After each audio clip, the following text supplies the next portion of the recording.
Gather round, fellow travellers. I, your mischievous spirit of history, invite you to slip out of the modern world for a bit and join me in the fragrant fog of medieval intoxication. This isn't your typical dusty lecture. Tonight, we're taking a stroll through the smoky, herb-packed kitchens, candle-lit monasteries, and wild, wind-blown meadows where people got, let's say, inventive about escaping reality. Before we tumble headlong into this aromatic rabbit hole, I'll ask you to do me a tiny favor. Hit like if you're enjoying this, subscribe if my ramblings tickle your curiosity, and drop a comment below telling me where on this spinning rock you're watching from, and what time it is in your corner of the globe. I collect these like medieval apothecaries collected weird roots. Now, if you haven't already, dim those lights and flick on a fan for that medieval breeze effect, because we're about to get comfortably strange together. Now, let's clear up a myth. The Middle Ages were not just a bleak parade of monks, mud, and mysterious plagues. Sure, there was no shortage of potato-based disappointment, but beneath the sackcloth and the gloom was a world of experimental, deeply human souls. Picture this. A young apprentice eyes a knobbly root and wonders, what if I boil this in wine? Honestly, who could blame them? With no electricity, no Netflix, no coffee, and the local talent show consisting of a knight trying to read, or your neighbor collapsing mid-dance from ergot poisoning, even the strangest plant starts to look like a ticket to excitement. If someone whispered about a mushroom that could make you forget your feudal obligations for an afternoon, you'd probably give it a chew too, contrary to the belief that mind-altering substances are a modern invention. Medieval folk were well versed in the art of herbal escape. It was woven right into their daily lives, though they had far more poetic names for it. You won't find records of medieval stoner duos snickering behind haystacks. Instead, you'd hear phrases like seeking divine inspiration, pursuing visionary states, or, in dire cases, the doctor prescribed this. The local medicine man doled out herbs, monks cultivated secret gardens, and witches, depending on who you asked, were often the most knowledgeable pharmacists in the area. Practically everyone encountered these substances at some point, whether through healing rituals, folk remedies, or the accidental joys of mouldy bread. And let's not forget, the medieval intoxicant menu extended far beyond a lukewarm mug of ale, though that certainly made life more tolerable. The options included screaming roots, flowers that could turn your vision into a Renaissance painting, seeds with the power to summon prophetic dreams, and ointments that made you think you were flying naked over the fields with Satan's catering staff. Getting high wasn't always about recreation. Sometimes it was about medicine, sometimes it was spiritual, and sometimes, let's be honest, it was the direct result of eating questionable stew on an empty stomach. Depending on your rank, your mind-bending potion might come from a barber surgeon, a nun with a secret recipe, or a barefoot peasant named Wolf who learned everything he knew from a squirrel with suspiciously knowing eyes. No shady alleys or velvet ropes needed. All it took was a patch of wild garden, a mortar and pestle, and the sort of disregard for dosage that would horrify any modern pharmacist. In that era, nature was the ultimate dealer, and she had a mischievous sense of humor.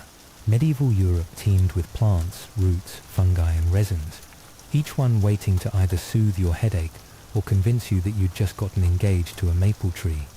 The line between medicine and mystical misadventure was, shall we say, more of a suggestion than a rule. Physicians, monks, midwives, and traveling herbalists all dabbled in the green arts, often with more enthusiasm than expertise. If you needed to sleep, calm your nerves, or see the face of God swirling in your soup, there was a plant for that. Take henbane, for instance, a plant that could be your best friend or your worst enemy. Used wisely, it soothed pain and coaxed sleep.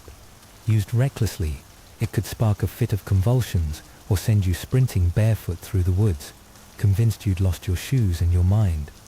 Then there was mandrake, that legendary root shaped uncannily like a tiny gnarled person. Folklore said it screamed when pulled from the earth, a sound so fearsome it could drop a grown man where he stood. Of course, this only made the bold even more determined. The trick was to tie the root to a dog and stand well back, which, on a quiet evening, could turn the local field into a scene straight out of a slapstick comedy. Mandrake's effects ranged from inducing deep sleep and haunting visions 2. If you were lucky, prophetic dreams. On a bad day, let's just say you wouldn't be needing any more recipes. And let's not overlook belladonna, or deadly nightshade. If ever a plant screamed maybe not, it was this one. Belladonna was used to dilate pupils for a bewitching look, to treat pain, to ignite hallucinations, and on occasion to facilitate a one-way trip to the afterlife. Medieval self-care was not for the faint of heart. These herbs didn't travel solo either. They were often blended into teas, tinctures, oils, or those infamous flying ointments we'll visit soon. Sometimes they were taken by choice, sometimes during sacred rituals, sometimes thrust upon you by a well-meaning apothecary who figured an extra pinch couldn't hurt. But oh, it certainly could. So, as we wander through the tangled gardens and smoky halls of medieval Europe, remember, the pursuit of escape, inspiration, or simple relief was as much a part of their world as it is ours. They just did it with a lot more trial, error, and occasional conversations with root vegetables. Speaking of which, in our next chapter, we'll dive headlong into the wild world of henbane, mandrake, belladonna, and the art of mixing medieval mindbenders. Ah, henbane, the medieval equivalent of let's see what this button does. Stay tuned. Ah, henbane, the medieval plant that could turn even the most sensible scholar into the village's chief interpretive dancer. To botanists, it's Hyoscyamus niger, but to anyone who has ever accidentally brewed it with their evening stew, it's the reason their uncle spent a week believing he was a duck.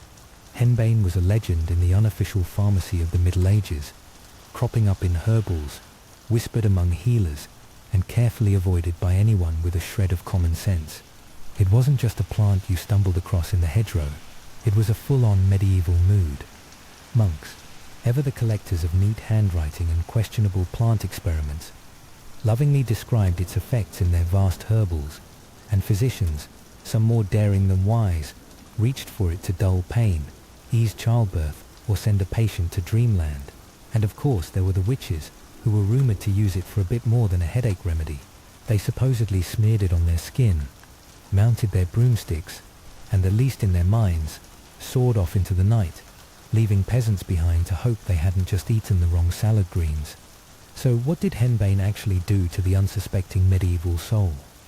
Well, that depended entirely on the dose, the delivery method, and perhaps how many saints you prayed to that week. In small, well-measured amounts, henbane could work as a sedative. It soothed toothaches, helped with sleepless nights, and made childbirth only slightly less traumatic. In short, it was the medieval version of take two and try not to scream. But increase the dose just a tad, or get unlucky with the timing, and the effects veered wildly into the domain of talking to turnips, delirium, visual hallucinations, wild agitation, and the sudden urge to perform an interpretive dance for your livestock were all possibilities. The secret to all this mischief? Henbane contains scopolamine and hyoscyamus, which tinker with your brain's neurotransmitters to produce everything from dry mouth and extreme thirst to profound disorientation, and yes, an impromptu conversation with your grandmother, who now happens to be a rutabaga. Medieval folks didn't just pop henbane into their mouths and hope for the best. The plant was often smoked, brewed as tea or ale, or combined with animal fat and smeared onto the skin, a particularly popular method for those who preferred their reality in a non-linear arrangement. Was it legal? Technically yes, since the concept of controlled substances was yet to be invented, but it was a source of relentless suspicion. The church eyed henbane and its mind-bending pals with deep distrust. Visions, after all, were supposed to be the exclusive territory of saints, not shrubs, and certainly not anything that left you convinced your goat was reciting psalms. Yet despite the controversy, henbane had its fans, healers, mystics, and a few thrill-seeking peasants, for whom a little risk was all part of the charm. Even brewers once used it to spice up their beer, right up until hops were declared the safer, less hallucinogenic alternative. But if you think henbane was wild, let me introduce you to its rooty, shrieking cousin, mandrake. Mandrake, or Mandragora officinarum if you want to impress at dinner parties, was the rock star of medieval botanical folklore. This stubby root, often resembling a tiny, gnarled human, sometimes even with what looked like arms and legs, sparked more than just medical interest. Mandrake was associated with sleep, fertility, and a high likelihood of either mystical visions or waking up on the wrong side of a sheep. Medieval herbalists believed the mandrake possessed powerful, almost supernatural properties. Used with care, it served as a sedative, a surgical anesthetic, and even, for the especially optimistic, an aphrodisiac. Some said it could open the door to prophetic dreams, while others insisted it opened the door to the local inn's back alley. But mandrake's real claim to fame was its alleged habit of screaming when uprooted. Yes, you heard that right. Medieval texts warned that pulling a mandrake from the earth would unleash a shriek so terrible it could kill a person on the spot. It's not every root that comes with a built-in alarm system and a side of existential dread.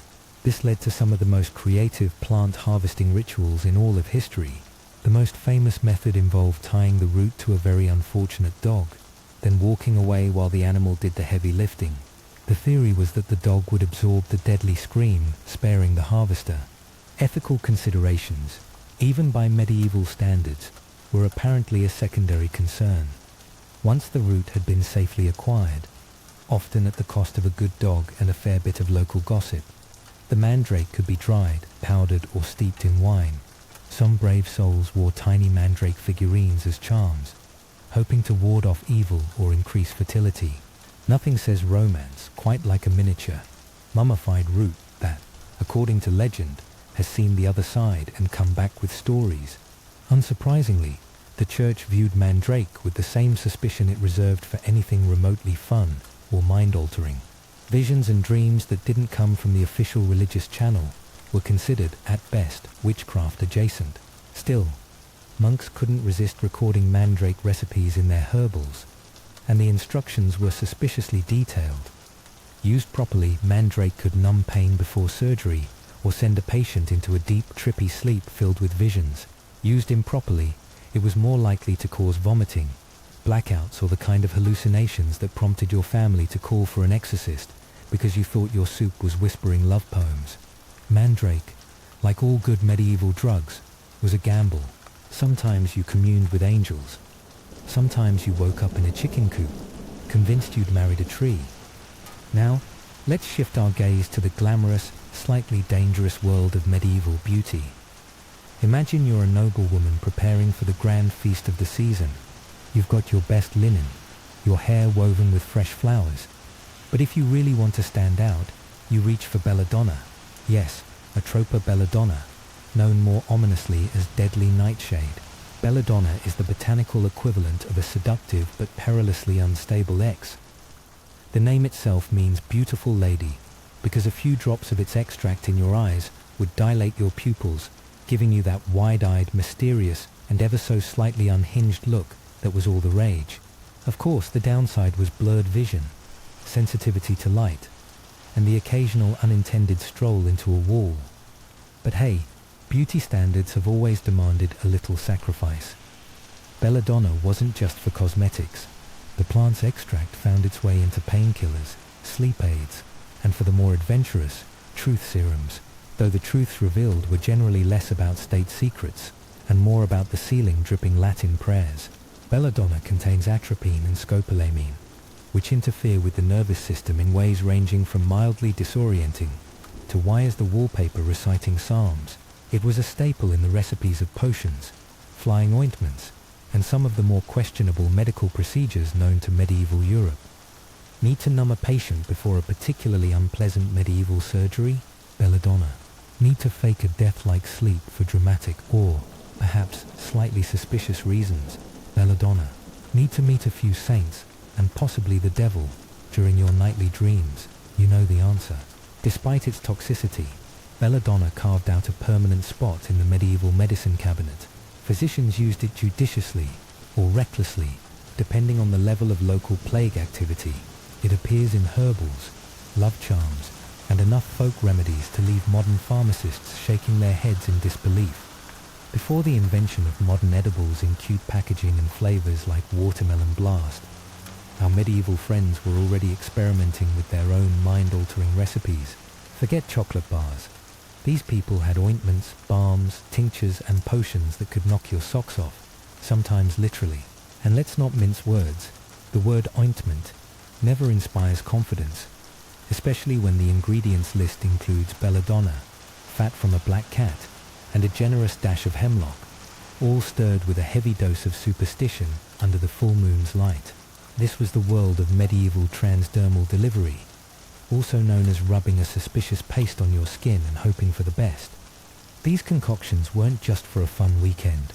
Many were tied to elaborate rituals, folk medicine, and spiritual quests. They could send you into ecstatic trances, knock you out cold, or, if misapplied, convince you that you were turning into a lizard. Application was often topical, and while that might sound safer than drinking the stuff, the preferred absorption points were the body's mucous membranes. Yes, those membranes. Cue the infamous flying ointments, the mainstay of witchy lore. These ointments, blended from henbane, mandrake, belladonna, and pig fat, were often applied to, let's just say, the most personal of areas. The intended effect was a euphoric sensation of flight. The actual result? Either a transcendent astral journey, or waking up in a haystack missing a shoe and half your dignity. Medieval potions weren't always slathered on the skin. Sometimes they were consumed in wine, broth, or whatever liquid was available that didn't instantly dissolve the cup. Apothecaries delighted in mixing poppy extract with spiced wine, a combination strong enough to numb pain during surgery or provide a front row seat to a divine revelation you never asked for. And then there were the elixirs sold by wandering quacks who promised to cure everything from heartbreak to plague using recipes that could probably strip paint off a wall. Did they work? Sometimes, perhaps. Or maybe they just made you forget what was wrong in the first place. The true magic of these medieval edibles, ointments and potions, was their unpredictability. Would you sleep peacefully, commune with angels, or spend the night howling at the moon and swearing fealty to a turnip? No one could say for sure. It was all part of the adventure, a leap of faith, a roll of the dice, and a reminder that the medieval mind was endlessly creative, if not always cautious. And so, while modern edibles come with neat instructions and a warning label, their medieval ancestors came with a story, a superstition, and at least a 50-50 chance of waking up with a new personality. Of course, all this talk of ointments and astral journeys brings us to one of the strangest and most persistent symbols of medieval psychoactive culture, the humble broomstick. But that's a tale best saved for next time. Let's talk about the broomstick. Let's fly straight into the most iconic of all medieval oddities, the broomstick. You know the one. Witches straddling brooms, soaring across a twilight sky, probably cackling, and maybe, if they were feeling especially cheeky, photobombing the moon. But behind this airborne legend lies a story so bizarre.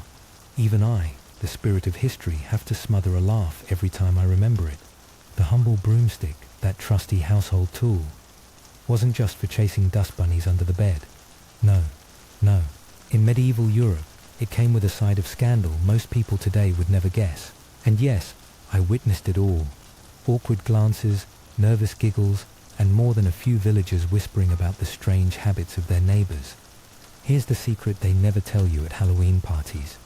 The broomstick's magical reputation had less to do with sweeping and more to do with chemistry.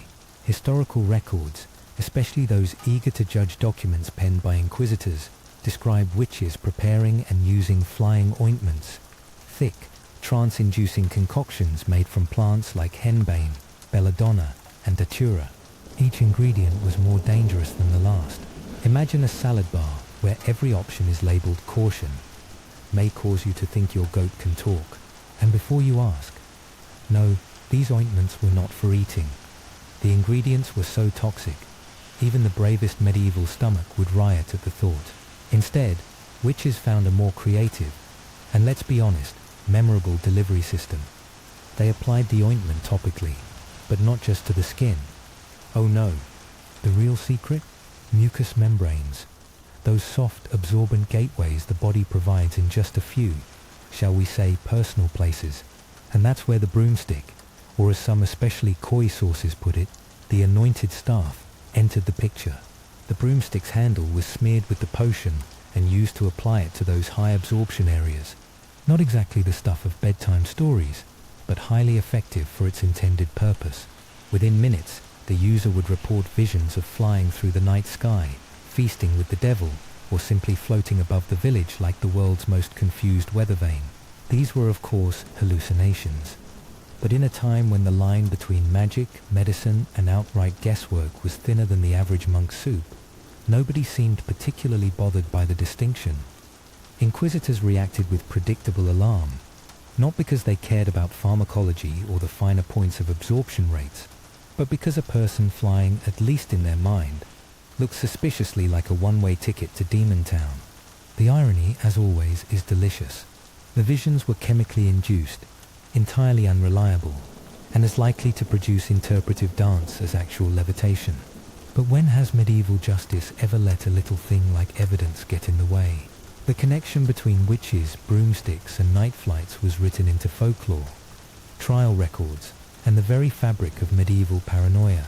And so, the broomstick soared, not just through the air, but straight into the collective imagination, forever associated with a kind of mystical, slightly embarrassing escapism. Meanwhile, while Europe was busy transforming household tools into psychedelic transportation devices, something far more sophisticated was happening farther south and east. Welcome to the flourishing cities of the Islamic Golden Age, where innovation was a daily occurrence, and the air smelled faintly of spices, books, and a certain plant-based escape from existential dread. Enter hashish, the original edible, the medieval answer to both spiritual enlightenment and a really long camel ride, made from cannabis resin. Hashish was widely used across Persia, Egypt, and the Levant. Unlike Europe's rub this on your elbow and hope for the best approach, the scholars, mystics, and physicians of the Islamic world documented hashish's effects with a level of detail that suggests plenty of first-person research. Hashish was usually eaten, not smoked, and often mixed with honey, spices, or other herbs. Imagine the world's first pot brownie, only with better poetry and a slight risk of accidentally inventing algebra. Its use went far beyond recreation. In Sufism, the mystical branch of Islam, hashish played a role in dissolving the ego, clearing the mind, and encouraging deep contemplation. Sufi poets and philosophers wrote about hashish with a kind of intensity modern songwriters reserve for heartbreak or tax season. The language was abstract, emotional, and sometimes so foggy you'd think they'd been staring at a wall for hours, which, to be fair, many of them probably had. Of course, not everyone was on board. Islamic rulers periodically tried to ban hashish, blaming it for everything from laziness to excessive laughter during prayer. But, as history shows, banning a beloved intoxicant usually works about as well as convincing a medieval barber to wash his hands. The bans came and went, but hashish endured, wrapped in both mystique and suspicion. The legendary Hashashin, yes, the original assassins, were rumoured to have used hashish before missions to achieve the right mindset for a little light stabbing.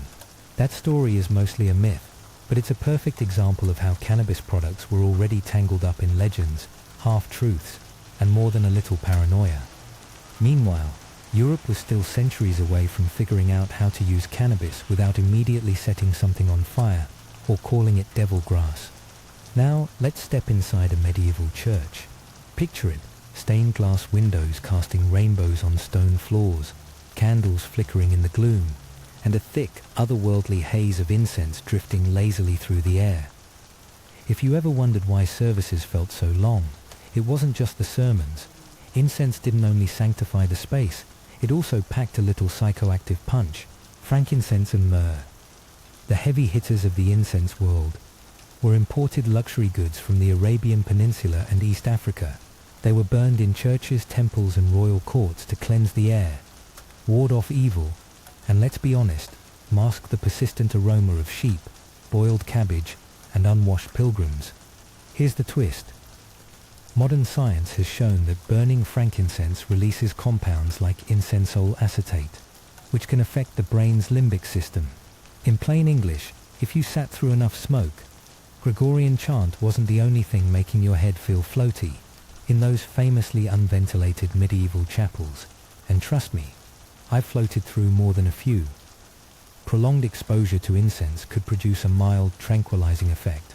Add in fasting, dehydration, or the sheer boredom of a 5-hour mass, and it's no surprise that monks and devotees occasionally reported visions, divine inspiration perhaps, or maybe just a little too much resin in the air. Either way, nobody seemed to mind. And this wasn't just a Christian thing. Incense was a staple in mosques, synagogues, Buddhist temples, and even the pre-Christian rites of Europe.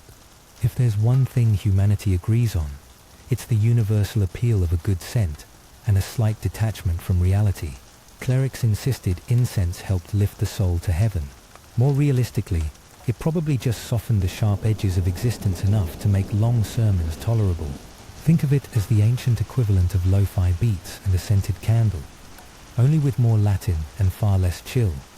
If there was one thing medieval folks could count on besides taxes and the occasional plague, it was alcohol. Beer, ale, mead, wine, cider, you name it. Someone was brewing it behind their house and insisting it was medicinal. And, in a way, they were right. Water sources were so risky, contaminated by livestock, humans, and the general chaos of the Middle Ages, that drinking from the nearest stream was basically a dare.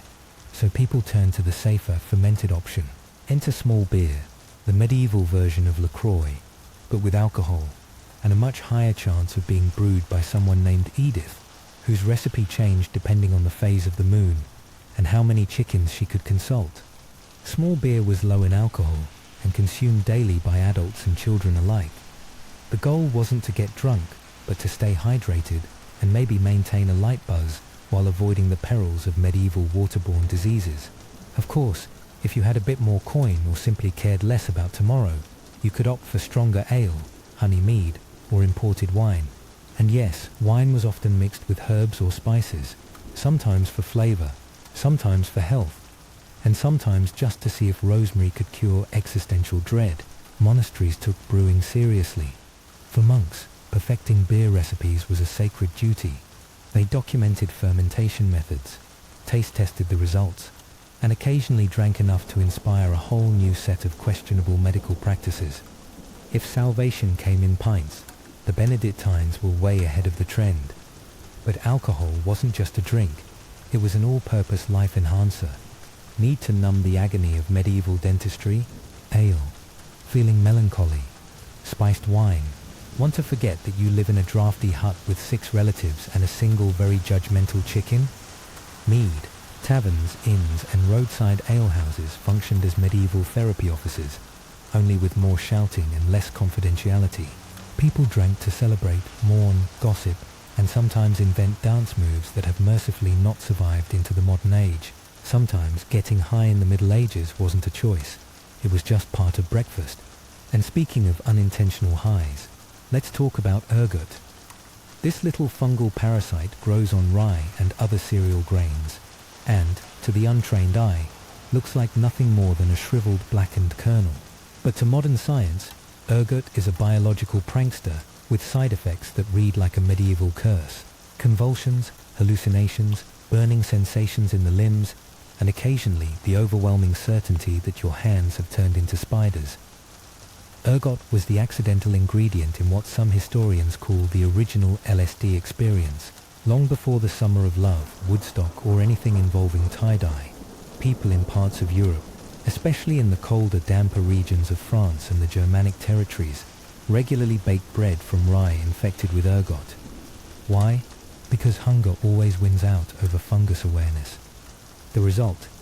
Entire villages unknowingly ingested ergot-laced bread, and the consequences were both spectacular and horrifying. There were 2 primary forms of ergotism, and yes, it had a name as official sounding as any medieval malady. Convulsive ergotism brought muscle spasms, seizures, hallucinations, and fits of laughter or terror. Gangrenous ergotism, on the other hand, caused blood flow to wither away, leaving limbs blackened, shriveled, and well, let's just say you wouldn't want it at your dinner party. Local outbreaks led to bizarre public episodes, including the infamous dancing plagues, where groups would dance uncontrollably for days on end, sometimes until death. At the time, these episodes were blamed on demons, divine wrath, or moral failings. In reality, it was probably just a case of unintentional mushroom toast. Ironically, the Order of St. Anthony, who ran hospitals for the afflicted, treated ergotism by feeding patients wheat-based bread instead of rye. So yes, the cure was simply switching up your carbs. Did anyone connect the dots? Not really. To a medieval baker, bread was either fine or definitely possessed, and nobody was testing for psychoactive alkaloids in their porridge. They were too busy avoiding excommunication or trying not to lose a limb. Even today, some scholars suggest ergot may have played a part in the Salem witch trials. Hallucinations, paranoia, and fits, all very ergot-esque. That theory is still debated, but what's not up for debate is this. Medieval Europe managed to get high on toast without ever realizing it. So whether you were a witch with a broomstick, a Sufi poet savoring hashish, a monk lost in the incense haze, or just a hungry farmer dodging invisible spiders, psychoactive substances shaped medieval society in ways nobody could have predicted. The quest for escape, enlightenment, or just a break from the relentless grind of medieval life created a world where reality was often a little more flexible than the history books suggest. Next up, we'll dive even deeper into the world of folk healers, mad honey, and the medieval attitude toward getting high. Plus, we'll set sail to explore how naval power changed the shape of ancient empires. You've heard of magic mushrooms. You've probably heard all the classics. Magic mushrooms getting medieval monks to confess to the wallpaper, or herbal flying ointment, turning a village granny into an aerial acrobat. But let me ask, have you ever encountered the legend of mad honey? Oh yes, in the mysterious folds of the medieval world, even the bees were in on the secret. Now don't imagine the bland, squeezable bear from your grocery shelf. We're talking about a rare, dangerous nectar, conjured in the steep, mist-draped mountains by the Black Sea, what we now call northern Turkey.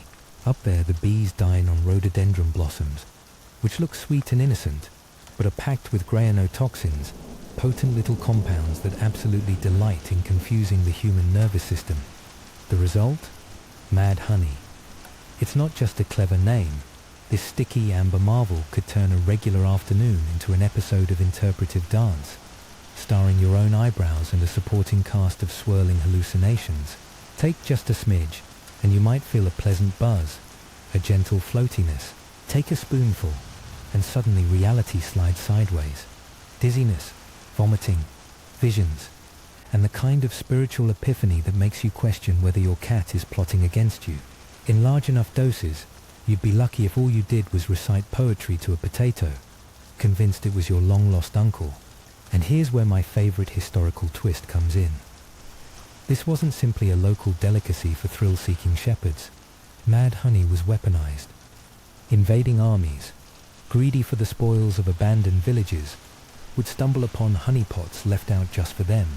The soldiers, thinking themselves lucky, devoured the golden treat. Moments later, they were sprawled across the forest floor in a symphony of convulsions and confusion, realizing too late that their free snack came with a one-way ticket to the world of talking vegetables. This trick is so legendary that Greek and Roman writers, Xenophon, Strabo, the usual suspects, documented it centuries before medieval times, and yet the tradition was alive and sticky well into the Middle Ages. Local folk, of course, knew exactly what they were dealing with. They'd drizzle a tiny bit on bread to chase away a headache, swirl it into wine for mystical visions, or, if they had something important to remember, avoid it entirely. Mad honey became a curious blend of remedy and recreational substance, especially among the shadowy ranks of folk healers and mystical types. Some swore it brought prophetic dreams. Others just woke up in the neighbor's barn, clutching a chicken and singing in a remake. And of course there were always those enterprising souls who sold the stuff by the jar, never with instructions, because who needs warning labels in a world where your primary medical tool is a jar of leeches and a strong stomach? Not everyone in medieval Europe was a priest noble or plague-ridden peasant. The real action often happened at society's edge, where you found the shamans, herbalists, wise women, and cunning folk. These were the original wellness influencers, wielding centuries of family knowledge, zero regulation, and an intimate relationship with moss. You'd visit them when the official physician prescribed bloodletting for a stubbed toe, or when your toothache required something stronger than prayer and a sharp stick. Their education came from watching grandmothers treat boils with bark and unwavering dignity, not from any dusty university. And when it came to mind-altering substances, these folk were your experts. They knew which route would send you on a vision quest, and which would simply convince you to confess to stealing your own socks. Their toolkits were a living apothecary. Henbane, mandrake, belladonna, poppies. They'd mash, grind or steep them, mixing with wine, lard, honey, or, on days when subtlety was out the window, a bit of spit. Protective chants and charms were often thrown in for good measure. Then, with a wink and a warning, you'd be sent home with a concoction that might cure a headache or prompt you to serenade your neighbour's goat. It was always a gamble, and if you ended up dancing naked in the barley fields at midnight, blame would skitter instantly from bad batch to witchcraft. Of course, these healers were often women, midwives, herbalists, wise women, vital to their communities, and deeply unnerving to the powers that be, not because they cackled over cauldrons, but because they knew things nobody else did, and they didn't need to recite their wisdom in Latin. Their remedies could ease pain, spark visions, or accidentally launch you into a confessional spiral over crimes you never committed. If the side effect was waking up married to a tree, or you took that risk, the local priest, always keeping a nervous eye on their activities, might mutter about heresy, but when your baby had a fever or your joints ached, you knew exactly whose door to knock on. And so these underground medical magicians thrived. When the village needed to soothe fever, relieve pain, or consult the dead about missing rent money, the folk healer was summoned with the same urgency as a modern emergency room. Forget the image of the isolated, cackling witch. These were the backbone of rural health. They weren't priests or doctors, but their knowledge was as precious as gold. And let's be honest, a lot less likely to involve bleeding you dry. They were the unofficial therapists, pharmacists, and sometimes, Ines accidentally, the village entertainment. Now the burning question, how did the people of the Middle Ages actually feel about getting high? The answer is gloriously muddled. For some, especially the healers and herbalists, mind-twisting substances were simply tools. If it dulled pain, eased childbirth, or made a fever less terrifying, it was welcomed with open arms. Sure, the occasional patient might start reciting psalms backward, or insist the family cat was reciting French poetry, but if the swelling went down, that was a win. For the spiritual crowd, monks, mystics, and the divinely ambitious, hallucinations weren't a problem. They were a shortcut to sainthood. Visions meant you were touched by God, not just by a particularly strong batch of henbane. But intent was everything. Getting high by accident? That was simply an occupational hazard. Using substances to reach Jesus? Perfectly acceptable. Using them to flirt with goat demons? Well, now the church has concerns. The official line was suspicious at best, heretical at worst. Anything that hinted at loss of control. Trance, intoxication, inconvenient honesty raised clerical eyebrows all the way up to the stained glass. If a saint experienced visions, it was a miracle. If a peasant did, possession was the likely diagnosis.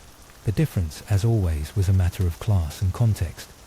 Meanwhile, among the common folk, the attitude was far more relaxed. Your neighbour's sleeping potion might double as a psychedelic nightcap. Poppy wine was medicine for pain, hashish calmed the nerves, and henbane tea was sometimes the only way to survive extended visits from the in-laws. None of this was particularly mystical or rebellious. It was simply another item in the household medicine chest, squeezed between the garlic and the prayers. If you needed to take the edge off, you reached for what was at hand, and you hoped you didn't end up giving the family goose a new name in the process.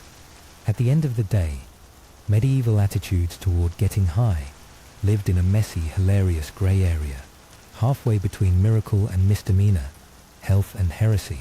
In a world crowded with saints, demons, plagues, and the ever-present threat of a turnip famine, a little herbal escape was hardly the worst idea. You needed all the help you could get, whether you were fighting off disease, seeking divine wisdom, or just trying to sleep through your neighbour's midnight bagpipe practice. The line between medicine, magic, and mischief was as blurry as the vision of someone who'd had one too many sips of mad honey. Now, let's step out of the smoky cottages and wildflower meadows and head for the coast, because in the ancient world, the sea wasn't just an empty space to be crossed. It was the very pulse of empire. The Mediterranean, in particular, was less a body of water and more a grand, churning chessboard. Grain, gold, messages, soldiers, and sometimes disaster. All travelled by sea. Whoever controlled the waves didn't just own the water, they dictated the fate of entire civilizations. Naval power was the lever that moved the world. Land warfare was shaped by hills and forests, but the sea was pure possibility. Trade, communication, invasion, blockade. For ancient empires like Athens, Carthage, and Egypt, a powerful fleet wasn't an option. It was a matter of survival. Without it, cities could be isolated, starved, or besieged into submission. With it, they could blockade their rivals, protect merchants, and even launch surprise attacks behind enemy lines. The Mediterranean was the Middle Sea for a reason. It connected continents, cultures, and destinies.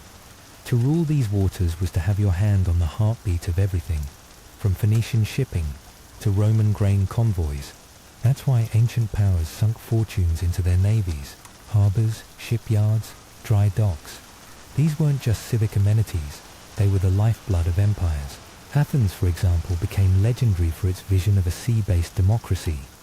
Its navy funded by the Theorica, a public fund that let even the poorest citizens serve as a rower.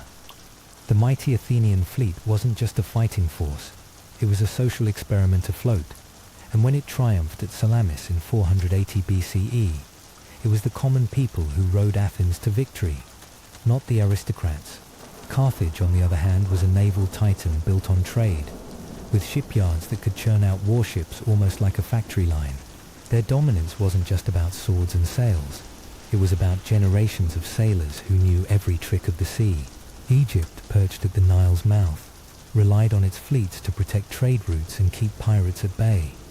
Their ships evolved from river barges into ocean-going vessels, capable of skirmishes with pirates and escorting treasure from distant lands. In each case, the navy wasn't a sideshow. It was the main event, the arena where empires rose or sank. The trireme, the legendary warship of the ancient Mediterranean, wasn't just a boat. It was the closest thing the ancient world had to a guided missile, made of pine, powered by muscle, and aimed with deadly precision. Sleek, long, and narrow. About 120 feet from prow to stern, and barely 18 feet across, the trireme was built for speed and agility. Its secret weapon, 3 stacked rows of oars, each manned by a trained rower who moved in perfect rhythm, propelling the ship to speeds that would make a modern rowing team sweat. And at the prow, a bronze-sheathed ram, reinforced with oak, designed to split enemy hulls like a walnut. But ramming wasn't just about brute force. It required expert timing, and the kind of split-second maneuvering that would put a modern stunt driver to shame. The best captains, especially in Athens, mastered the dikeplus, a move where they'd slip between enemy ships, pivot suddenly, and strike the exposed sides. Above deck, a handful of marines, maybe a dozen hoplites and a few archers, stood ready to board or defend. Make no mistake, the trireme was no floating fortress. It was all about agility. One false move, and you were firewood. What truly set Athens apart wasn't just the ship, but the entire system supporting it. A public naval fund kept the fleet afloat, and every citizen, rich or poor, could serve. It was democracy on the waves, and when the Persians were sent packing at Salamis, it was because ordinary Athenians powered the victory. The trireme wasn't just a weapon, it was a symbol of how technology, strategy, and a bit of collective sweat could change the course of history. But as we'll soon see, naval warfare was never just about who had the biggest fleet or the sharpest ram. The real magic was in the tactics and innovations, the cunning moves, fireships, and wild gambits that made every sea battle as unpredictable as a jar of mad honey. Ancient naval combat wasn't a cannon-blasting slugfest. It was a dance at the very edge of disaster, and in our next chapter, we'll dive straight into that watery chaos, Naval battles in the ancient world were nothing like the roaring broadsides of the Age of Sail, or the missile duels of modern destroyers. Oh no, think less Pirates of the Caribbean and more a furious game of high-speed bumper cars, where every collision might end with a splintering hull and a mad dash for survival. If you could picture Poseidon himself rolling out a chessboard, then flicking the pieces off whenever he got bored, you'd be close. The real aim was brutally simple. Take your opponent's ship out of the fight before they could do the same to you. And the chosen instrument? The ram.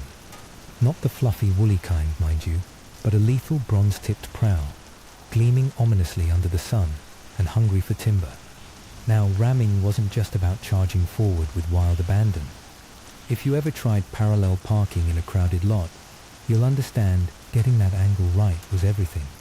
Too steep, and your ship would bounce off, leaving only a dented ego. Too direct, and you'd end up stuck, your own vessel jammed into the enemy's, both bobbing awkwardly while the rest of the battle raged on. The captains and rowers had to perform a watery ballet of timing, coordination, and just the right touch of aggression.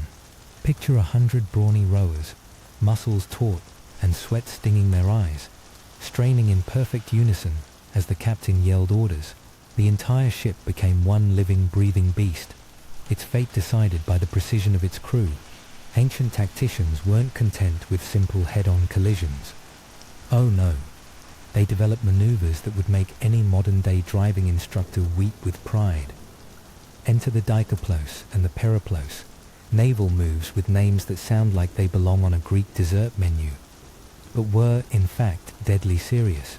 The dikaplos involved darting through gaps in the enemy line, then whipping around to strike at the exposed sterns.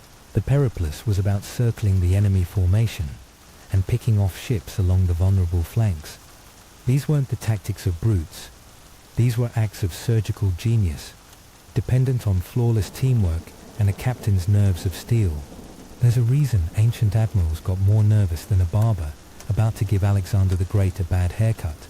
But, as any seasoned spirit of history will tell you, things at sea rarely go according to plan. Rams would sometimes slide off their targets, oars would snap like toothpicks, and occasionally two ships would become so hopelessly entangled that neither side could maneuver. That's when the plan changed from elegant tactics to sheer sweaty chaos.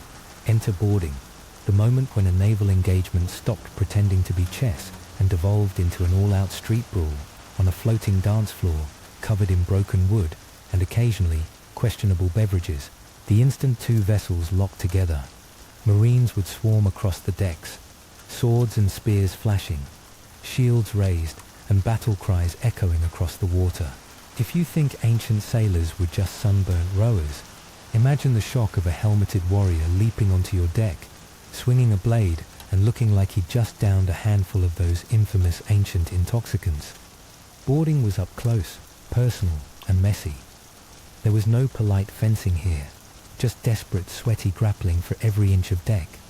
Slingers and archers would rain missiles from above, targeting anyone foolish enough to poke their head up for a better look. The deck beneath your feet could be as slippery with salt water as it was with blood, and nobody ever knew if the next step would be their last. Now, some navies, like the ever-practical Romans, decided that if you can't outmaneuver your opponent, you might as well turn the sea battle into a land battle. The Romans invented the corvus, a boarding plank with a wicked iron spike that could slam down onto an enemy ship and lock the two vessels together.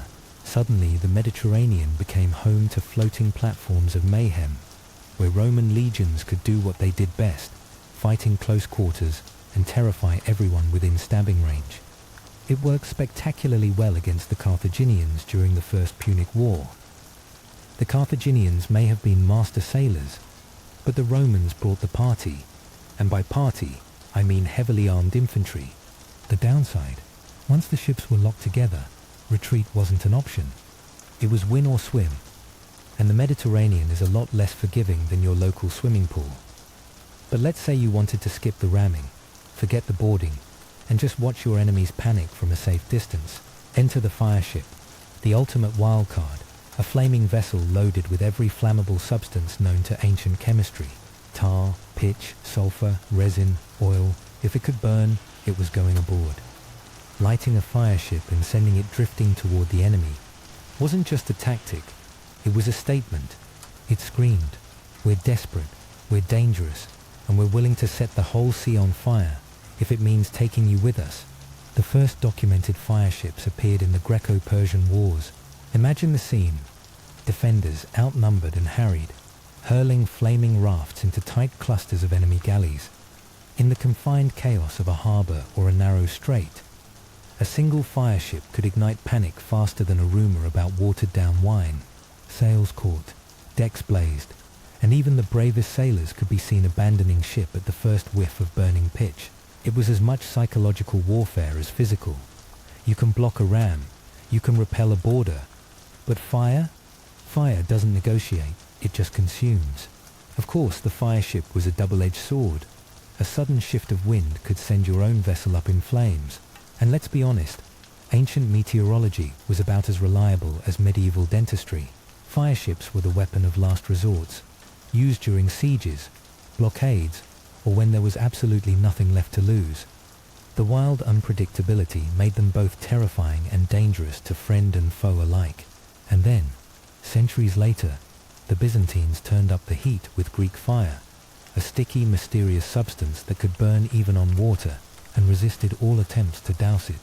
Think of it as the ancient world's answer to the flamethrower, but with more smoke and a lot more screaming. While Greek fire belongs more to the medieval era, its roots reach back to these early, reckless experiments with fire at sea. The Egyptians and Phoenicians played with their own fire-based tricks, launching burning pots or arrows at pirates and invaders, hoping to turn the tide with a little well-placed terror. The sight of a burning ship rolling toward you was enough to shake even the most seasoned sailor. Rams could be parried, boarding parties could be met with equal force, but fire, the great equalizer, spread panic faster than any battle cry.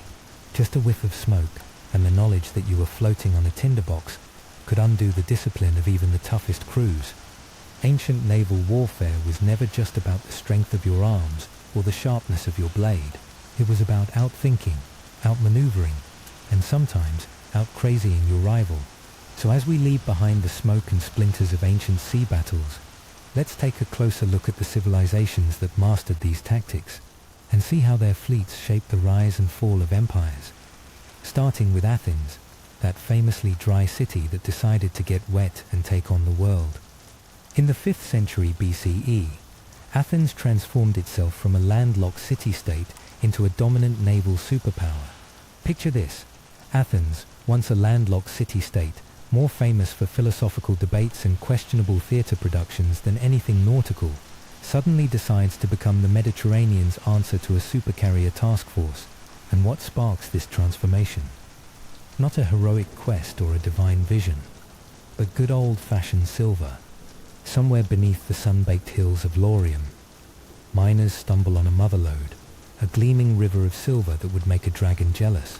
Enter the Mysticals, a politician with a nose for opportunity and a gift for persuasion, who waltzes into the Athenian assembly and says, "Let's not split the loot, let's build ships, lots of ships." The people, perhaps swayed by dreams of glory, or maybe just tired of squabbling over coins, decide to listen. And so Athens launches a naval program, so audacious it would make an arms contractor blush. At its height, the city commands over 200 triremes, sleek, narrow warships, each bristling with rowers, armed marines, and enough bronze-tipped rams to turn enemy hulls into driftwood. Athens' power, once rooted in its hoplite phalanx and sturdy city walls, now rides on the backs of oarsmen, the rhythm of drums, and the smell of pitch and salt. Then comes the showdown at Salamis in 480 BCE, where the Persian navy, proud, numerous, and confident, sails into the narrow straits, expecting to crush these upstart Greeks. But Themistocles, ever the schemer, draws them into a watery alley and springs his trap. The Athenian triremes dart and jab, Persian ships pile up in confusion, and the water runs thick with splinters and the occasional abandoned sandal. By the end, the Persian fleet is wrecked, and Athens stands not just saved, but ascendant. It's the kind of victory that gets immortalized in marble song, and if you're lucky, one of those ancient interpretive dances everyone pretends to like. This was more than a military triumph. Athens, flush with new power, becomes the self-declared protector of the Aegean. The Delian League is born, a classy name for what quickly becomes an Athenian protection racket.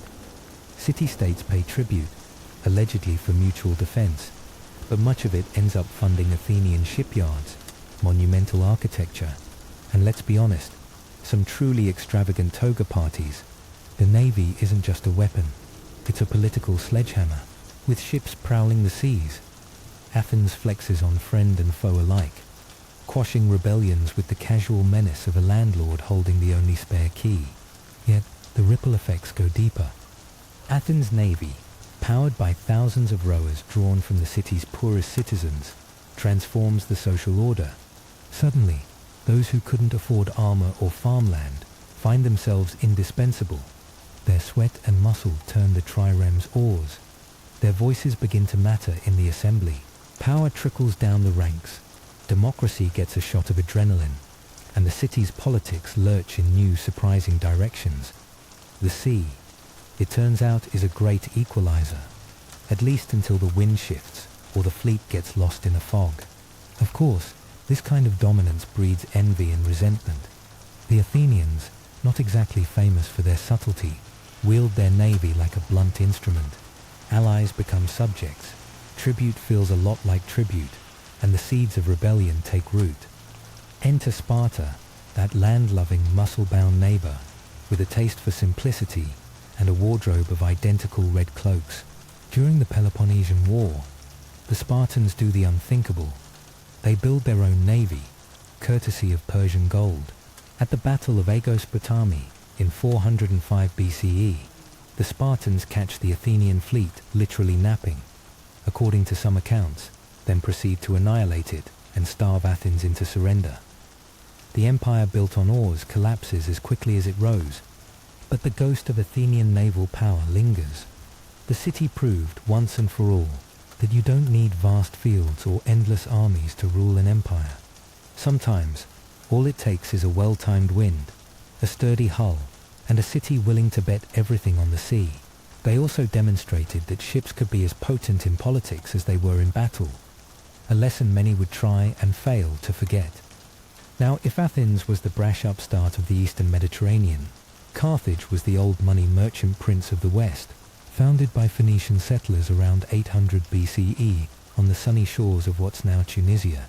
Carthage didn't build its power on conquest alone. No, they preferred trade, seafaring, and the kind of naval innovation that would make even a modern admiral take notes. By the 4th century BCE, Carthage was less a city than a maritime empire, its influence stretching from Spain to Sicily, from North Africa to Sardinia. The heart of its power, the fleet, where Athens refined the trireme. Carthage industrialized shipbuilding.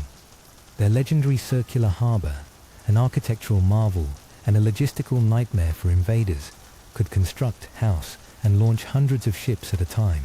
Think of it as the world's first naval assembly line, complete with berths, repair docks, and probably a few disgruntled dock workers complaining about overtime. Carthaginian warships, often quadriremes and quinquiremes, were heavier and more robust than their Greek cousins. They favored brute force, ramming, boarding, and the occasional surprise firepot over nimble maneuvering. But Carthage's real genius was in marrying warfare and commerce. Their sailors grew up on the sea, navigating Atlantic coasts and braving waters that would have sent most Greeks scurrying for the nearest olive grove. Carthaginian merchants traded tin, silver, and exotic luxuries, while their navy ensured that neither pirate, nor rival, nor overly ambitious Roman would threaten their profits. The fleet was both sword and shield, patrolling trade routes, projecting power, and occasionally showing up uninvited at someone else's port, just to remind them who was boss. And then, as if scripted by the gods of drama, came Rome, the upstart republic, fresh from beating up its neighbors on land, realized that if it wanted to take down Carthage, it needed a navy. The problem? Rome, at this point, could build a road over a mountain, but couldn't build a warship to save its life. Their solution was classic Roman. They found a beached Carthaginian quinquereme, took it apart, and copied it down to the last plank. Then, in a feat of organization that would make modern bureaucrats weep with envy, they churned out a navy from scratch. The Romans, knowing they couldn't outsail Carthage, decided to outfight them instead. Enter the Corvus, a boarding bridge with a vicious metal spike that turned naval battles into floating infantry melees. At sea, the Romans did what they did best. They turned everywhere into a battlefield that felt just like home. Battles like Mylae and Cape Ecnomus saw the Romans, still a bit wobbly on the waves, overwhelm Carthaginian veterans by sheer aggression. And the novelty factor of the Corvus, sure, it made their ships top-heavy and prone to a little interpretive capsize, but it worked long enough to tip the scales. Carthage fought back with everything it had: elite crews, daring admirals, and a stubborn refusal to play by anyone else's rules. They won stunning victories, like at Drepana, where they outmaneuvered and smashed a Roman fleet despite being outnumbered. But Rome, relentless as ever, kept coming, repairing, rebuilding, and learning with every setback. In the end, numbers and logistics beat out experience and innovation. By the close of the Second Punic War, Carthage's fleet was gone, its shipyards silent, and its power broken. Yet the legend of Carthaginian seamanship endures, a testament to the city that once ruled the waves with a blend of cunning, commerce, and a lot of cedarwood. Let's shift gears. When you think Egypt, you probably picture pyramids, golden masks, and the occasional plague of frogs, not fleets. But Egypt was an early and consistent naval innovator, both on the Nile and beyond. As far back as 3000 BCE, Egyptian shipwrights were lashing together reed boats, and once they got tired of soggy papyrus, importing cedar from Lebanon for sturdier hulls. The Nile was more than a river, it was Egypt's superhighway, carrying grain, gold, soldiers, and the occasional pharaoh sailing in style. Pharaohs led expeditions south into Nubia, escorted by warships bristling with archers, and east across the Red Sea to the mysterious land of Punt. Egyptian reliefs show these journeys in vivid detail. Ships packed with soldiers, cargo, and what can only be described as the ancient equivalent of an Instagram influencer's entourage. Baboons, incense, gold, and exotic animals. But Egyptian ambitions didn't stop at the riverbank. By the New Kingdom, Egypt was fielding seagoing fleets to repel pirates, challenge rivals, and when the mood struck, project power along the Levantine coast. Under Thutmose III and Rameses III, Egyptian warships became floating fortresses, broad-beamed and sail-driven, with raised platforms for archers and marines ready for close combat. The sea battles against the enigmatic sea peoples, those perennial gatecrashers of the Mediterranean, are carved in stone at Medinet Habu, with archers loosing arrows and sailors grappling on deck amid chaos and carnage. Unlike the razor-thin triremes of Greece, Egyptian ships were built for stability and transport, not speed or agility. Their main advantage was mobility along rivers and coasts, allowing them to deploy soldiers, intercept traders, and keep the economic heart of Egypt beating. Ships escorted grain convoys to the Levant, and Egyptian ports like Byblos and Tanis became bustling hubs of commerce and naval logistics. Even foreign kings coveted Egyptian ships and the craftsmanship of their builders. Eventually, waves of foreign invaders, Libyans, Assyrians, Persians, Greeks, and finally Romans, diluted Egypt's naval might. Yet the tradition lived on, shaping the maritime cultures of the ancient Near East. Egypt's ships may not have ruled the open sea, but they ruled the tempo of empire, gliding wherever the river flowed, the wind allowed, and the pharaoh's will demanded. Now, Rome. Ah, Rome. The empire that started as a scrappy land power, famous for roads, aqueducts, and let's not forget, a talent for turning every neighbor into either a province or a cautionary tale. When Rome first tangled with Carthage, its navy was a joke, a punchline delivered by Neptune himself. But necessity breeds invention, and the First Punic War forced Rome to get creative. They reverse-engineered Carthaginian ships, mass-produced a fleet, and, with the Corvus, turned the sea into an extension of the battlefield they knew best. Early Roman sailors were, to put it kindly, more comfortable with a plough than a paddle, but Roman organization, discipline, and an uncanny ability to bounce back from disaster quickly made up for their lack of nautical pedigree. Battles like Mylae and Ecnomus saw Rome claw its way to parity with Carthage, and by the Second Punic War, Roman fleets were patrolling the Mediterranean, protecting supply lines and bottling up Hannibal's reinforcements. Under the Empire, Rome's naval strategy matured. Fleets like the Classis Missinensis and Classis Ravenatis became the backbone of imperial power, safeguarding trade routes, crushing pirates, and ferrying troops wherever trouble brewed. Roman admirals didn't see themselves as sea captains, so much as generals with a penchant for getting their sandals wet. Unlike Athens or Carthage, Rome never built a maritime identity. For them, the sea was just another tool to be tamed, mastered, and, if possible, taxed. By the 1st century CE, the Mediterranean Mare Nostrum, our sea, was more than imperial swagger, it was reality. Rome, a city born on the banks of the Tiber, had transformed the sea from a threat into a moat, a highway and a fortress, all rolled into one. But ancient naval warfare was never just about who could row the fastest or ram the hardest. Control of the sea shaped borders, economies, cultures, and even the way people imagined power. Think about it. Athens rose to prominence on the backs of its rowers, democratizing the city and empowering the lower classes. Carthage built a mercantile empire, linking distant lands through trade and innovation. Rome, late to the party, used its navy to knit continents together, enforce order, and spread its brand of civilization far and wide. Land armies won battles, but fleets won empires. The sea also served as the original information superhighway. Greek colonists, packed onto ships with their gods, art, and the occasional amphora of questionable wine, spread their culture to Italy and Asia Minor. Egyptian ships ferried papyrus, gold, and the secrets of the pharaohs to foreign courts. Phoenician sailors carried their alphabet and their gods to every corner of the known world, sometimes teaching locals the joys and hazards of purple dye. Naval power pushed technology forward.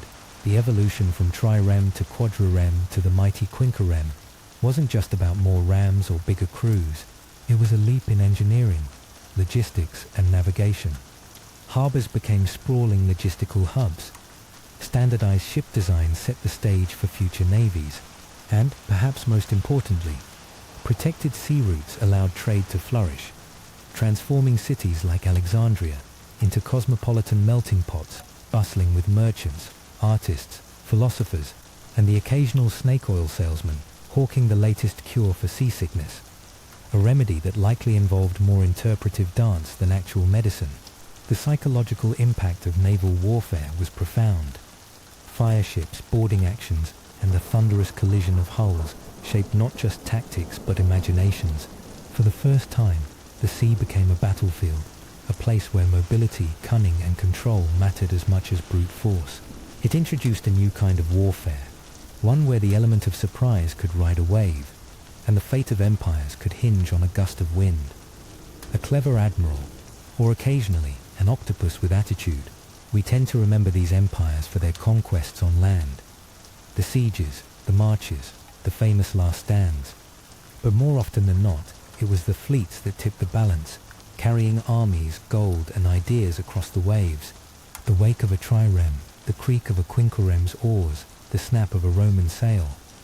These sounds echoed across history, shaping the world in ways both subtle and profound.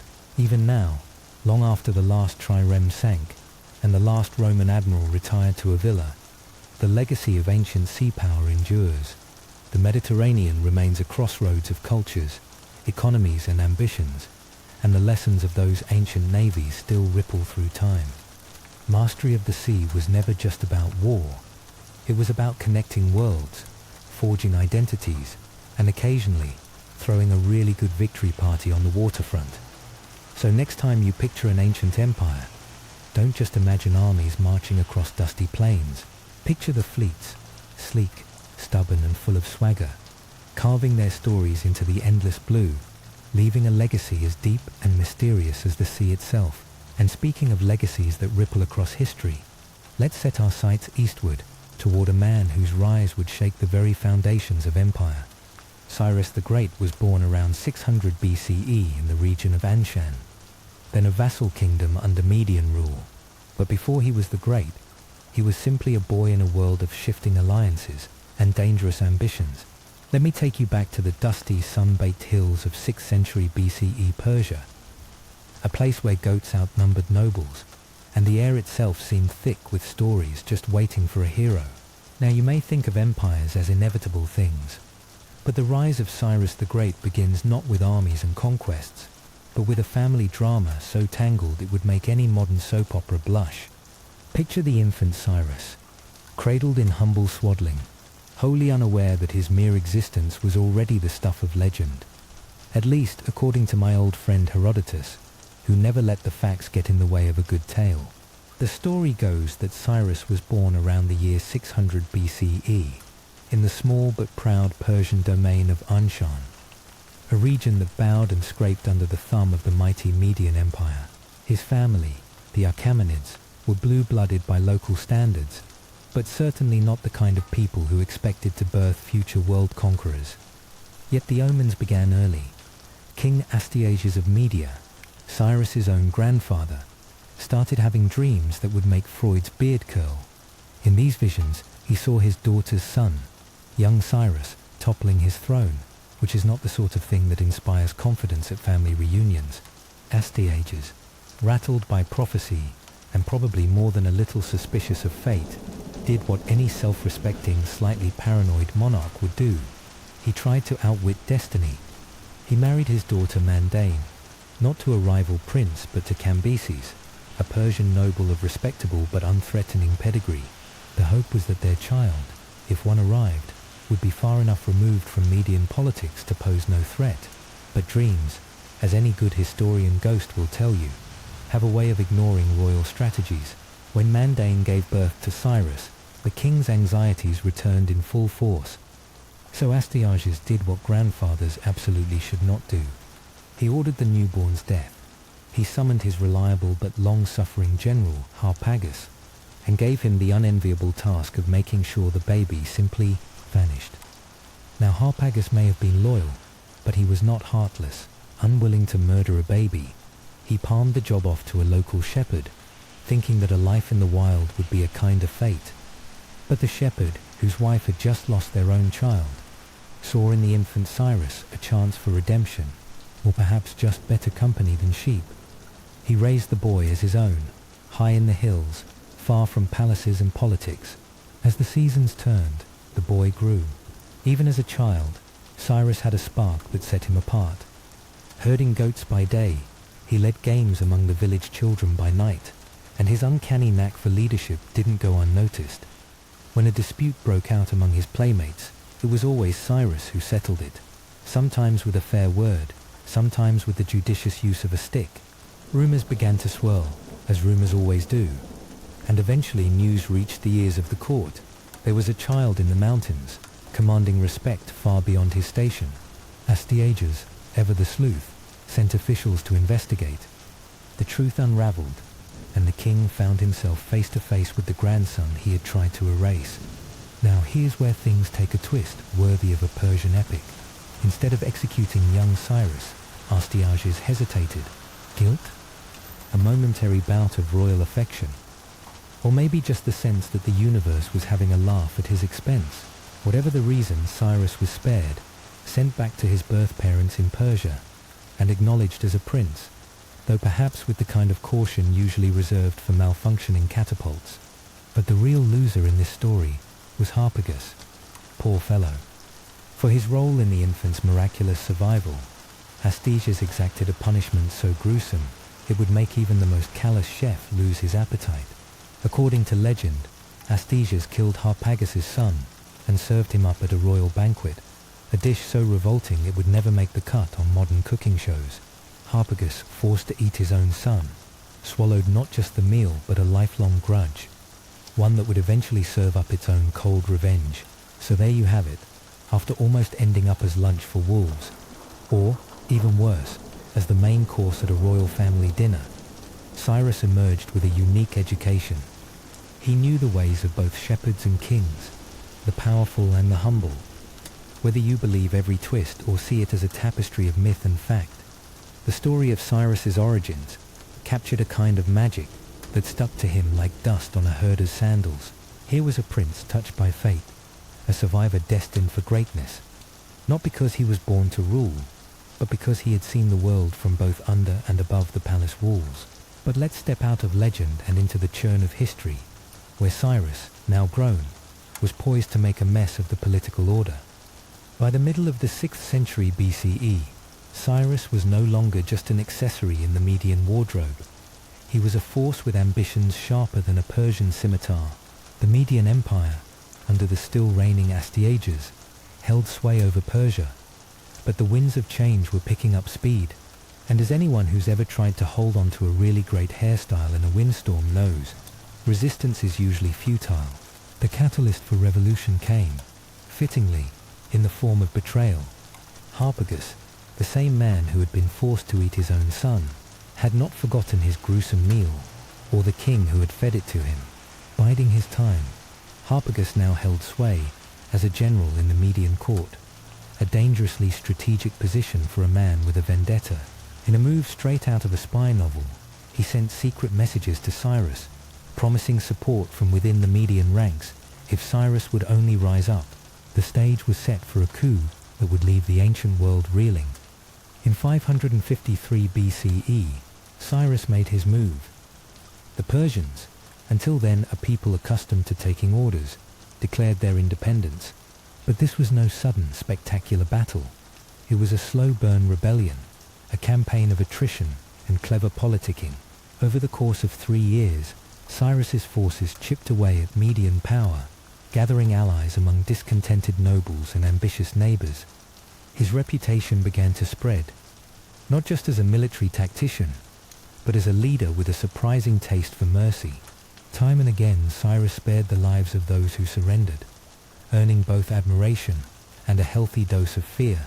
For a world used to rulers who solved problems with axes, this was a bit like discovering your local warlord secretly preferred interpretive dance. Meanwhile, Astyages' grip on power was slipping like an eel in olive oil. The court crackled with intrigue, and loyalty was in short supply. When the final confrontation arrived around 550 BCE, it was not a dramatic last stand, but a betrayal from within. Astyages' own troops turned on him, and the Median Empire, once mighty and unassailable, collapsed almost overnight. Cyrus entered the great city of Ecbatana, not as a destroyer, but as a new kind of conqueror. He respected local traditions, kept the Median bureaucracy largely intact, and even appointed maids to important positions in his administration.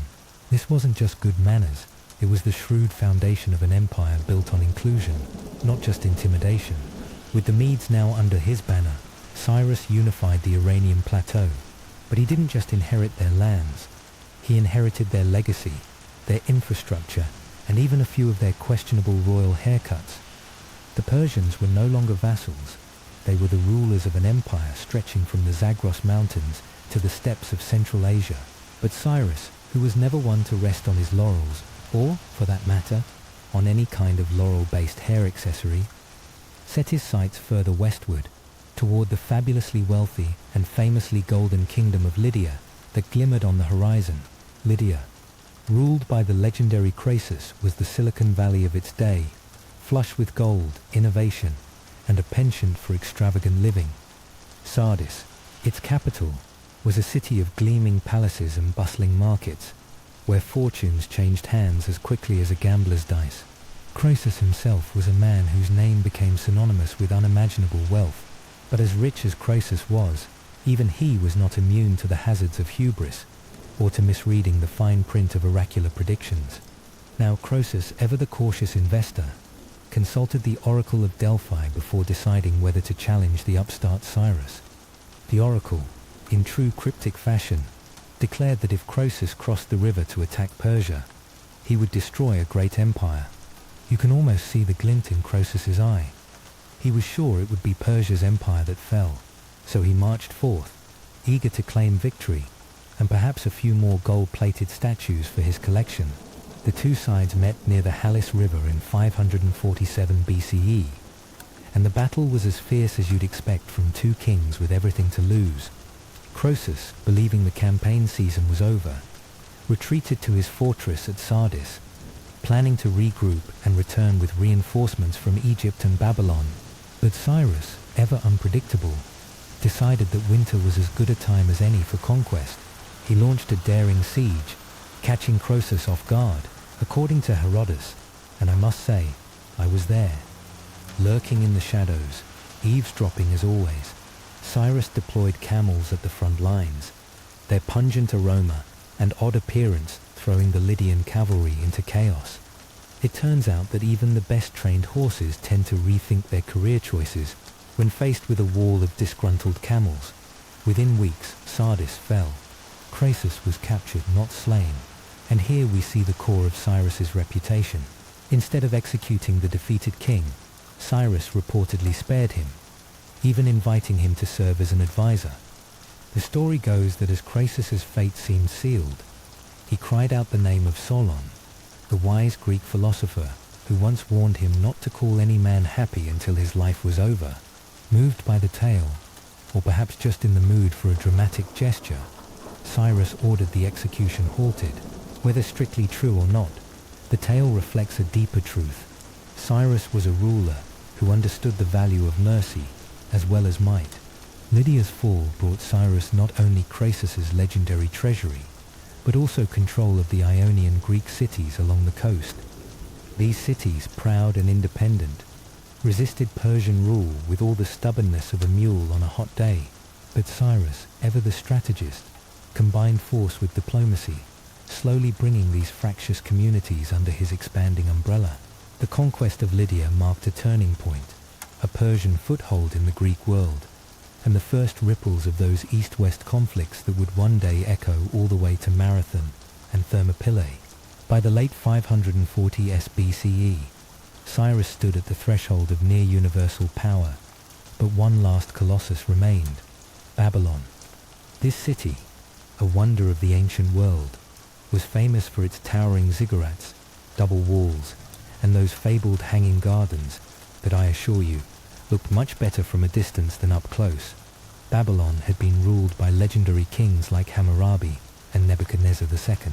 But by Cyrus's day, the city was under the rule of Nabonidus, a king so unpopular he made a bowl of spoiled wine look like a crowd pleaser. Nabonidus had alienated the powerful priesthood of Marduk, spent years away from the capital, and left the empire in the hands of his son Belshazzar, who is perhaps best known for his cameo in the Hebrew Bible. Discontent simmered beneath the surface, and Cyrus, ever the opportunist, sniffed the political winds and sensed his moment. In 539 BCE, Cyrus launched his campaign against Babylon. But this wasn't the usual parade of battering rams and burning gates. Instead, the Persians combined military prowess with propaganda. After defeating the Babylonian forces at Opis, a strategic city on the Tigris, they promised liberation from Nabonidus's misrule, painting Cyrus as the chosen restorer of divine order. And here's the real surprise.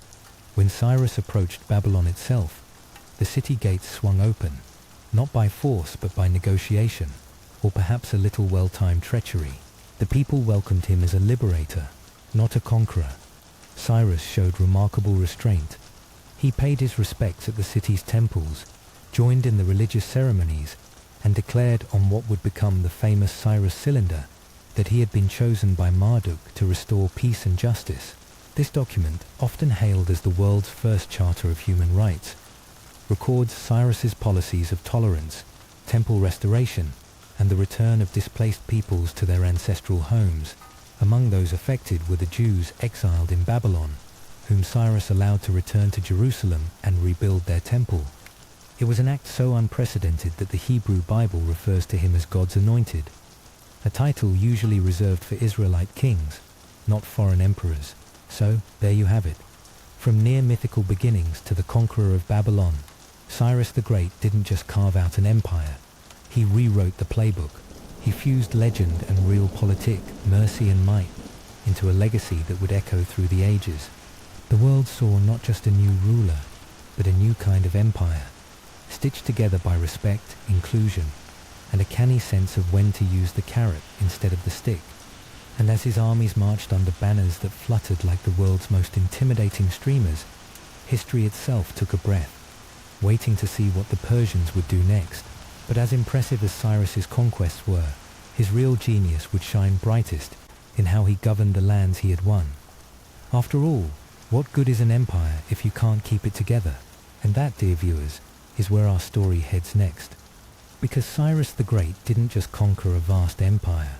You know, when people talk about empire builders, they often picture a scowling warlord, sword in one hand, and the rules of polite society in the other, about to toss them into the nearest bonfire.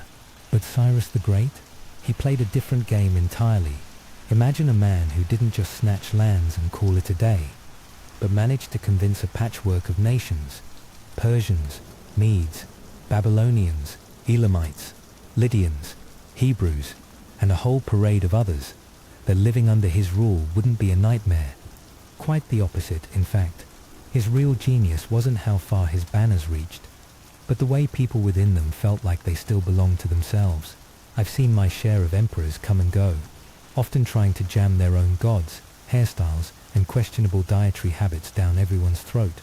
Cyrus, though, spun a different web.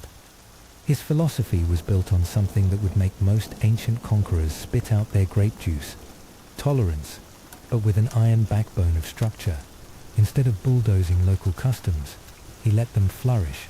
Priests kept their altars lit, elders kept their thrones, and the old laws still echoed in the streets. The only catch: you had to nod politely to Persian authority and pay your taxes. Not a bad deal considering the alternatives. Trust me, I've seen some pretty bleak ones. He was clever, almost mischievous, in how he borrowed the best tricks from those he conquered. The Persians had their own traditions, but Cyrus wasn't above recycling the administrative machinery of the Medes and Babylonians. He created a hybrid system, picking and choosing, until his empire ran smoother than the ceremonial beard oil at a royal banquet. Power wasn't hoarded at the center, either. He handed it out to satraps, provincial governors, like regional managers with fancier hats, who kept an eye on taxes, justice, and security. These satraps were often plucked from the local elite. They understood the people, but they answered to Cyrus. It was a delicate dance, decentralized enough to keep the peace, centralized enough to keep everyone in line. And let's not forget trade.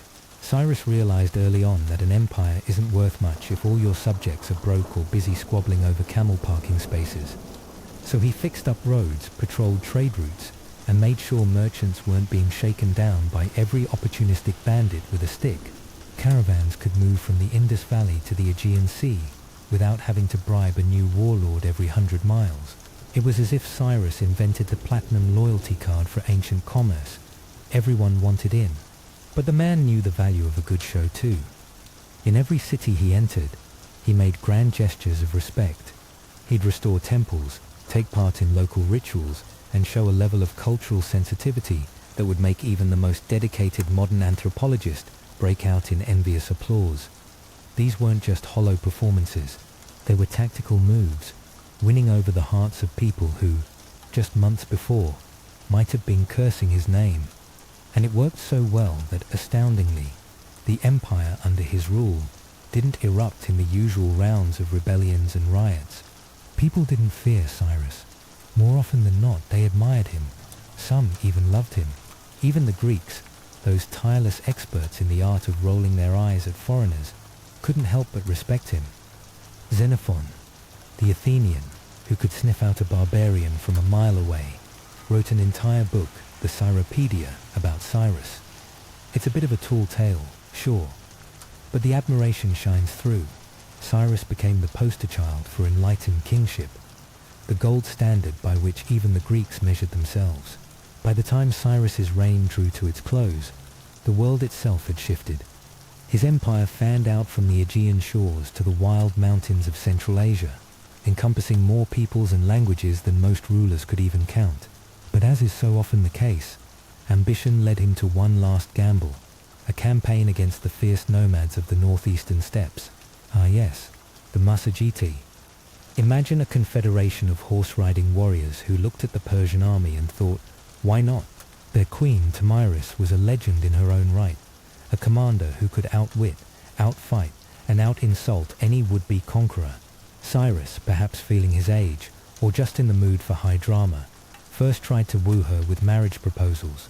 Tamiris, seeing right through the diplomatic flattery, laughed him off the step. When charm failed, Cyrus switched to trickery, that old standby of conquerors everywhere. He left behind a lavish banquet, wine, meat, the works. Knowing these nomads weren't accustomed to strong drink, sure enough, many Massagetes warriors overindulged, and the Persians ambushed them in their stupor, slaying many, including Tamiris' own son. If you think ancient revenge was subtle, you haven't met Tamiris. She swore blood vengeance, and when the final battle came, her forces overwhelmed the Persians. According to Herodotus, who never met a gruesome detail he didn't love, Tamiris personally had Cyrus's head dunked in a skin full of blood and declared, "Drink your fill, you who thirsted for blood." Now, I've been around long enough to know when history slips into myth. Maybe Cyrus died exactly as Herodotus described. Maybe it was more mundane. What's certain is that Cyrus fell in battle, far from his capital, far from the temples and palaces he had spared. His body was retrieved and brought back to Pasargadae, the city he founded and the heart of his empire. There, in a tomb of simple limestone, he was laid to rest. Today, that tomb still stands, weathered but dignified, a monument to a man who outlasted most of his contemporaries in both stone and memory. With Cyrus gone, the world did not stand still. His son Cambyses II took up the mantle, pushing the empire's reach even further, most notably into Egypt. But Cyrus's unique touch, his blend of tolerance, cunning and vision, proved difficult to imitate. The empire's blueprint, however, was set. The Achaemenid system of governance, with its satrapies, its regional balance, its respect for local traditions, became the gold standard for running a multi-ethnic realm. Cambyses, and later Darius the Great, didn't just expand the borders, they formalized the system Cyrus had pioneered, making sure that each satrapy, each province, had just enough autonomy to avoid open rebellion, but just enough oversight to keep the tax collectors busy. Religious freedom wasn't just a nice idea, it was official policy. From Babylon's ziggurats to Egypt's sanctuaries, temples and local gods were honored. The local bigwigs stayed in power, often with a Persian minder looking over their shoulder. Early in the empire, uprisings were rare, not because the Persians ruled by terror, but because, for many, life under Cyrus's successors was easier than under the previous regime. Sometimes the devil you know is less devilish than the one who came before. Cyrus also changed what it meant to be a king. He wasn't just a monarch in the Persian sense, lording it over his own people. He adopted titles like King of the Four Corners of the World. But unlike the old-school tyrants who equated greatness with sheer muscle or bluster, Cyrus's legitimacy came from his reputation for justice. The king was expected to care for the welfare of his subjects. This wasn't just clever branding. It marked a real shift in the way people thought about power. Good governance became part of the job description. I remember the day his tomb was completed. No gilded excess, just solid, understated elegance. Even in death, his message was clear. Permanence through humility. Centuries later, Alexander the Great, no stranger to ego, stood before Cyrus's tomb. He ordered its restoration after it was vandalized, paying his respects to the man who had inspired him. That's right, even the ultimate world-conquering rock star of the ancient world couldn't help but tip his metaphorical hat to Cyrus. In Persia, his memory became almost sacred. Later dynasties invoked his name whenever they needed a shot of legitimacy, and Zoroastrian priests wove him into their tapestry of divine justice. To this day, Iranians celebrate him as the father of the nation, a national icon with staying power that puts most modern celebrities to shame. But Cyrus's influence didn't stop at the Persian frontiers, or even with the collapse of his empire. His reputation seeped into the stories, scriptures and legal systems of other cultures. In the Hebrew Bible, he's not cast as another foreign tyrant, but as a chosen instrument of liberation. The prophet Isaiah calls him the Anointed of the Lord, a title usually reserved for Israelite kings. Cyrus's decree, which allowed the Jews to return to Jerusalem and rebuild their temple, marked a dramatic turning point. For many, he is seen as a righteous Gentile, a pagan king who acted with a justice rarely found among the mighty. The Greeks, for all their rivalry with Persia, couldn't help but admire him too. Xenophon's Cyropaedia painted him as the model ruler, wise, moderate, brave. It's not straight biography, but it shaped the way Greeks and later Romans thought about leadership. Cyrus became the sort of king philosophers dreamed about, not just a conqueror, but a moral example. And then there's the Islamic world, where scholars have sometimes identified Cyrus with Dhul Qarnayn, the two-horned one mentioned in the Quran, a righteous king who builds a great wall to hold back chaos. Whether or not the connection is literal, the respect is real. The story reflects just how widely Cyrus's legend traveled, crossing religious and cultural lines with ease. Fast forward a few millennia, and the echoes of Cyrus's legacy haven't faded. Thomas Jefferson, who knew a thing or two about grand ideas, kept a copy of Xenophon's Cyropaedia by his bedside. In the 20th century, Iran's last Shah summoned Cyrus's memory as a symbol of unity and reform. And today, the Cyrus cylinder, often called the world's first Declaration of Human Rights, sits on display at the United Nations, a relic of ancient governance that still gets modern politicians misty-eyed. Cyrus stands out among conquerors for his paradoxical legacy. He conquered, yet he's celebrated as a liberator. He ruled with strength, but also with humility and empathy. His empire didn't flatten cultures, it gave them room to breathe. He showed, long before it was fashionable, that power could be wielded with respect rather than fear, that rulers could earn loyalty, not just through armies, but through justice. And that's why, more than 2,000 years later, Cyrus the Great remains an enigma, a conqueror praised by the conquered, a king who outshone his own empire. Heroes are a dime a dozen in history, but few have inspired admiration across so many centuries, cultures, and faiths. Fewer still have actually deserved it. Now, as we leave the marble silence of Pasargadae and the echoes of ancient governance behind, let's turn to a new kind of power, the power of image, of personal identity, and of the humble, sometimes outrageous strand of hair. Because as we're about to see, a single lock could be as potent as a royal decree. In the blistering sun of the Nile Valley, the ancient Egyptians made a bold choice. Step with me, if you will, into the relentless glare of the ancient Egyptian sun. You'd think the people here would do anything to keep cool, and you'd be right. But the act of shaving heads wasn't just about beating the heat or saving on shampoo. No, for the Egyptians, a shaved scalp was a blank page upon which social standing, religious devotion, and personal style could all be written in hair, especially when that hair was technically not their own. Picture the riverbank markets, bustling with traders hawking everything from fine linen to, yes, imported horsehair, destined to become the stuff of Pharaoh's dreams. The wealthiest Egyptians didn't just don wigs, they turned them into architectural masterpieces. Picture a nobleman strutting through the palace, wearing not just a wig, but a veritable fortress of braids, gold beads glinting in the sun, and, for that extra note of luxury, a waxy cone of scented resin perched right on top. As the day wore on and the heat rose, that cone would slowly melt, sending rivers of perfume down through the hair and cloaking the wearer in a cloud of sweet myrrh and lotus. If you think today's leave-in conditioner is fancy, you haven't lived until your hair has been anointed by the sun itself. Women, too, were in on the act, transforming their heads into living symbols of fertility, grace, and wealth. Imagine a procession, noble women gliding past, their wigs threaded with blue faience, gold wire, and fresh jasmine blossoms. The scents and colors a silent announcement of their status.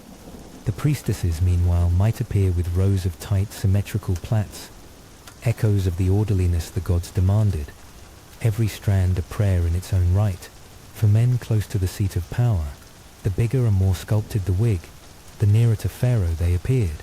Children sported their own signature, the sidelock of youth, a single elaborate braid left to dangle while the rest of the scalp gleamed, marking them as not yet fully initiated into the world of adults.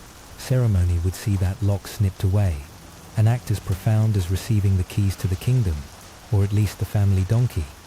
Now, if you ever find yourself at an ancient Egyptian temple, don't be surprised to see a priest so clean-shaven he might slip on his own reflection. Priests, in their pursuit of ritual purity, removed every last hair from their bodies, becoming as smooth as a river stone. Yet, when duty called, even they donned ceremonial wigs, these not for vanity, but for the theatre of the sacred, each strand a thread in the intricate tapestry of the divine. And when life ended, the wig remained, perched atop the mummified body, ensuring that beauty and status followed their owner into the afterlife. Hair wasn't just for this world. It was your passport to eternity, more enduring than even the best embalming resin. Now, let's trade Nile breezes for North Sea winds and meet the Vikings, the original rock stars of hair.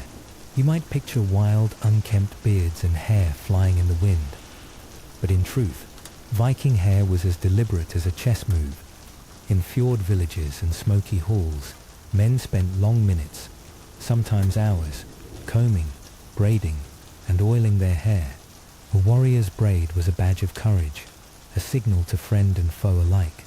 I am strong, I am unafraid, and yes, I have excellent manual dexterity.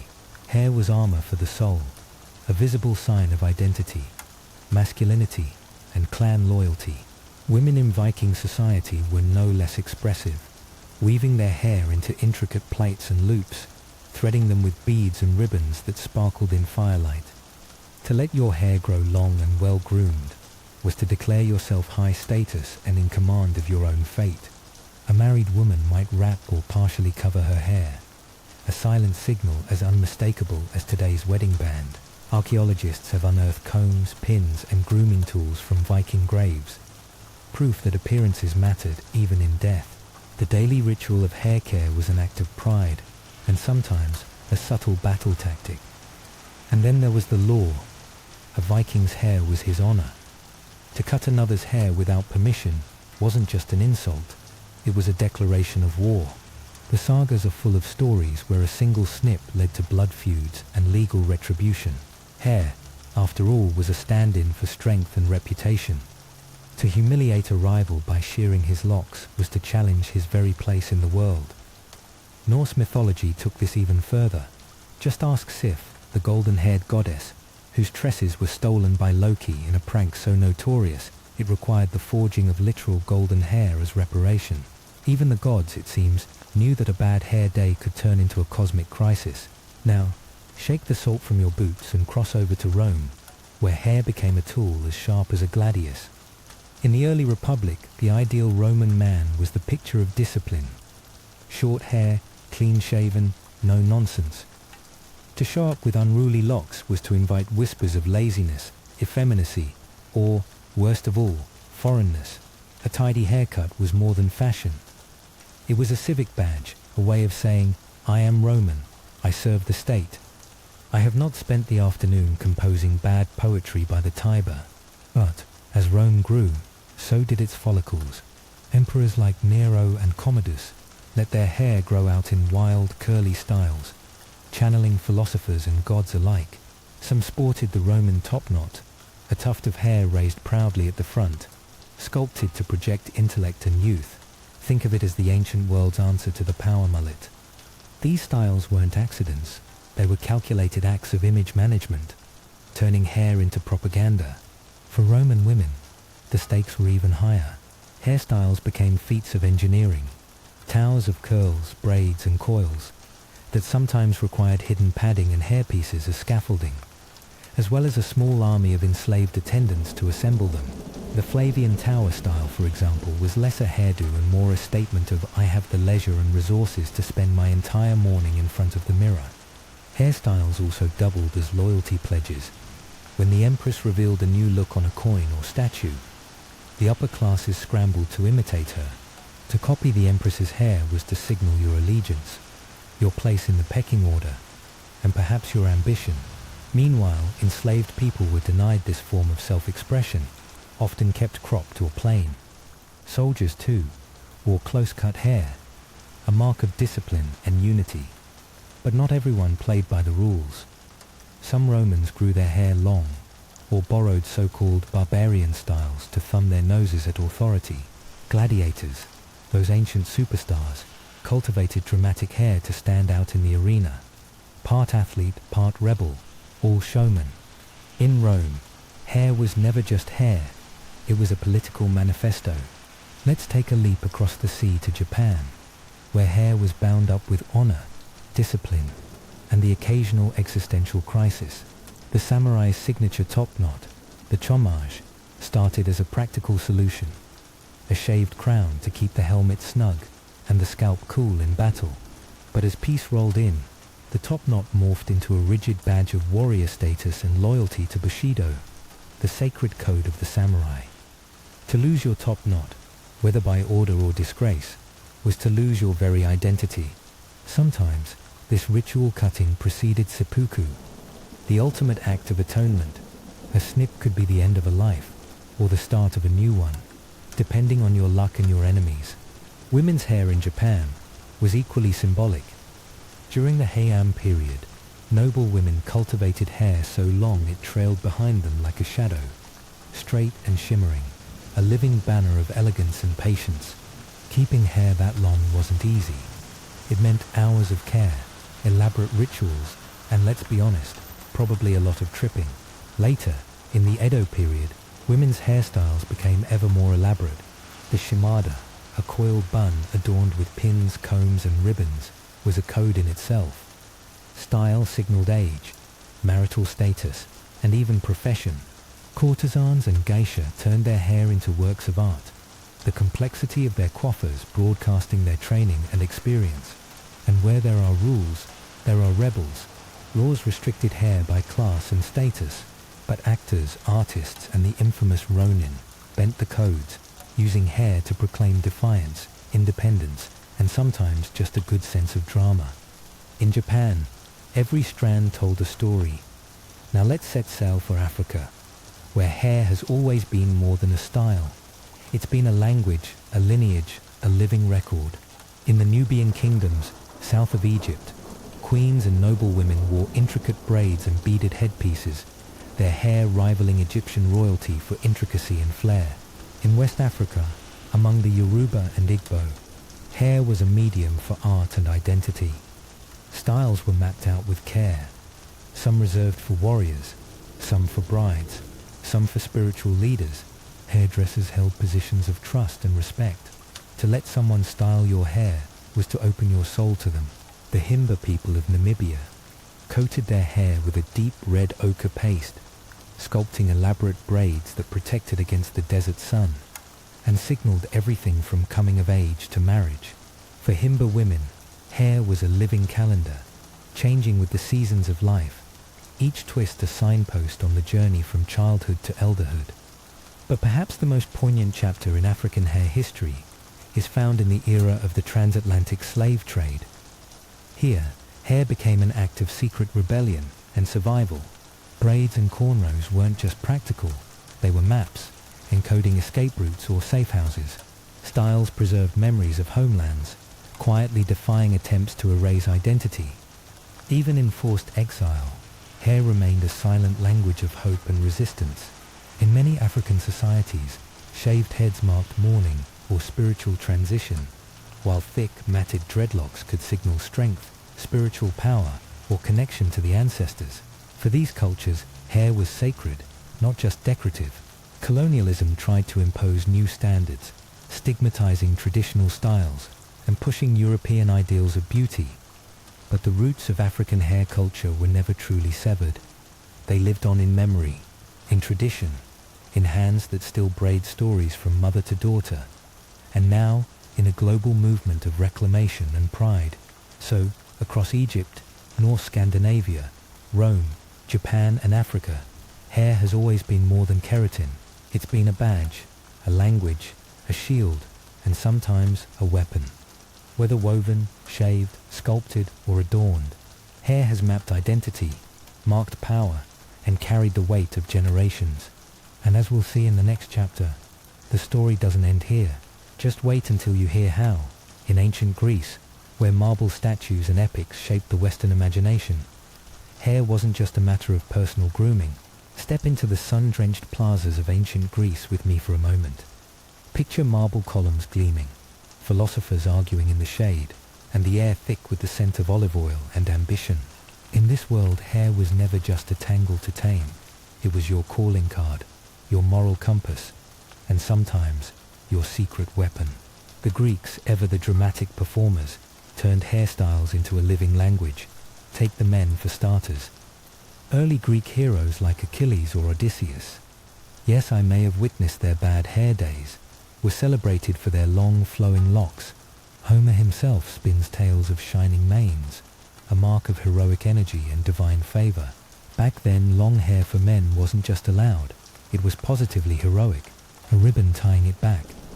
That was the ancient equivalent of a varsity jacket and a LinkedIn profile rolled into one. But fashions are fickle, even in the shadow of Olympus. By the time Athens was churning out philosophers faster than you can say eureka, moderation swept in like a new breeze. Suddenly, the ideal Athenian sported a neatly trimmed head of hair, short but not too severe. The beard, however, hung on for dear life. Socrates, Plato, and Aristotle, yes, all bearded, all broadcasting wisdom and gravitas. The beard became the symbol of depth and maturity, a sort of fuzzy badge of honor. Meanwhile, a smooth forehead and open face gave off vibes of rationality and transparency. It was a delicate balance, intellect over animal impulse, logic over wildness. But here's the twist. Hair wasn't just an aesthetic choice. It was a matter of privilege. Slaves and outsiders often had their heads forcibly shaved, marking them as other, a living billboard of submission. So in a city obsessed with democracy, your right to rock a stylish mop was, ironically, a sign of your status. Now let's talk about the women of Greece. Their hair was a tapestry of social expectations and hidden meanings. Respectable women kept their hair up, twisted into braids or buns, and covered when in public. Loose hair? That was reserved for special occasions, mourning rituals, or the wild abandon of Dionysian rites, where letting your hair down, literally, meant stepping outside the bounds of order and propriety. For girls, hair marked the passage from childhood to womanhood. They wore their hair down until puberty, then cut their first braid as an offering to Artemis. Imagine the mixture of pride and nerves, a solemn goodbye to childhood, all wrapped up in a lock of hair. Even the goddesses got in on the action. Athena's helmet-ready hair was the gold standard for discipline and strategy, while Aphrodite's tumbling curls shimmered with allure and beauty. Mortals mimicked their favorite deities, hoping that just the right hairstyle might bring a hint of divine luck. If we hop across the map to ancient China, we enter a world where every strand told a story. Picture the scholarly elegance of Confucian top knots, the glittering hairpins of Tang court ladies, and the hush of reverence as a mother combs her daughter's hair. In China, hair was not to be trifled with. Confucian filial piety held that your hair, like every inch of your body, was a precious inheritance from your parents. To cut, dye, or damage it without reason was more than a personal choice. It was a spiritual offense, a sign of disrespect echoing down the family line. Society took this seriously.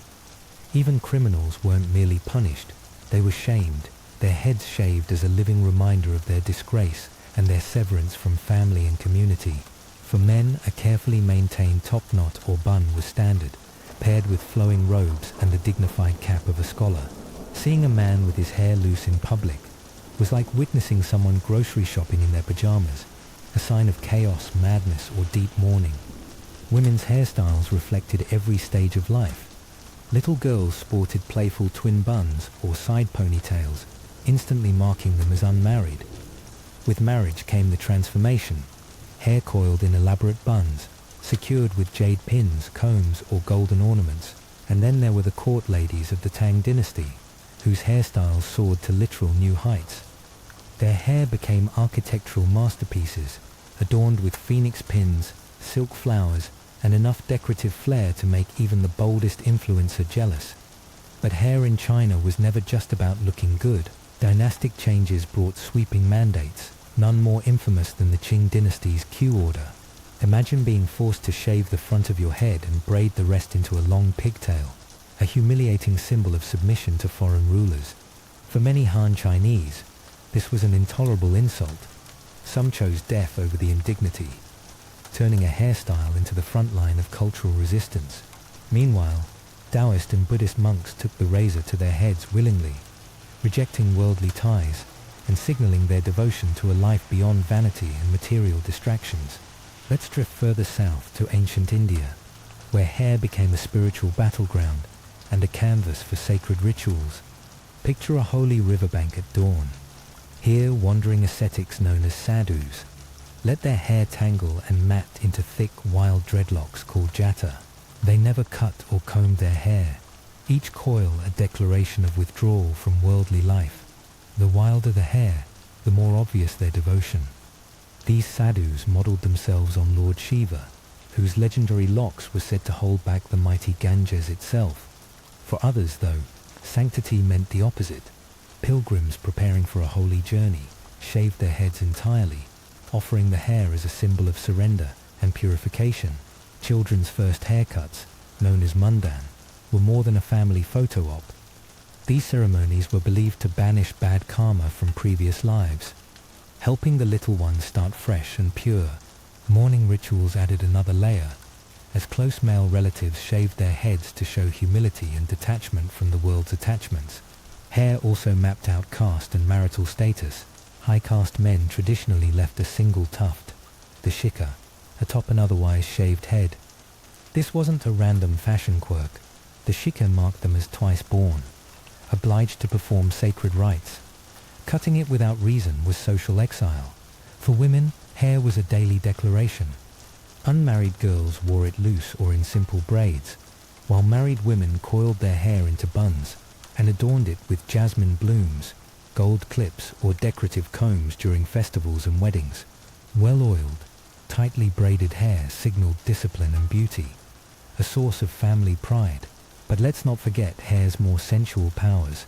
Ancient erotic texts like the Kama Sutra devoted pages to the art of hair, and temple sculptures at Khajuraho depicted women with intricately styled hair, cascading like rivers down their backs. Beyond all the rules and rituals, hair was a living symbol of transformation, marking each turn of the wheel of life. But as much as hair was about fitting in, it was just as often about standing out, rebelling, and refusing to bow. Take a quick trip to Judea under Roman rule. Jewish men, governed by strict religious law, resisted the clean-shaven, styled look favored by Roman aristocrats. Instead, they kept their beards and wore their hair unadorned, a silent but stubborn declaration of faith and identity. In an empire obsessed with uniformity, those curls and beards became a form of protest, quiet but unyielding. Now, if you want to see hair as open defiance, look no further than the wild tribes of ancient Gaul. Picture warriors charging into battle, their hair stiffened with lime, spiked into mohawk-like crests. Roman writers saw this as the ultimate in barbarism. But for the Gauls, it was psychological warfare, a shock of hair that terrified the enemy and unified the tribe. The Parthians and Sasanians to the east also turned hair into a political statement. Their kings flaunted long, curled hair and thick beards, styling themselves as living gods. The Romans gossiped that this looked effeminate, but the Persians saw it as a proud link to their ancestors, a declaration that they were emphatically not Roman. Even among the oppressed, hair became a last refuge of resistance. Enslaved people across empires, from the Mediterranean to the Americas, were often shorn as a way to erase their heritage. But whenever they could, they reclaimed hair as a lifeline. Braids hid seeds for planting, beads carried coded messages, and styles mapped out family trees, myths, or escape routes. Hair became a memory, a secret, a rebellion, woven into every twist and plait. Women, too, wielded hair as a tool of independence. In Sparta, Unmarried women cropped their hair short, breaking from the norm and signaling readiness for action. Whether on the dance floor or the training ground, Roman women sometimes abandoned ornate styles in favor of simpler, more philosophical looks, aligning themselves with Stoic thought or early Christian humility. And when an emperor's head rolled, so did his fashion. Cutting off an imperial coiffure could be an act of dangerous defiance, a way to signal where your loyalties really lay. In every case, hair was more than a reflection. It was a weapon, a shield, a manifesto. When words were forbidden or swords were drawn, the scalp became a battleground of identity and resistance. Across the ancient world, a single braid, a buzzed head, or a curl could shout revolution louder than any battle cry. So next time you glance in the mirror or reach for your comb, remember, you're not just styling hair, you're carrying forward an ancient tradition of virtue, faith, and yes, a little bit of rebellion. History, after all, has always had a flair for dramatic hair,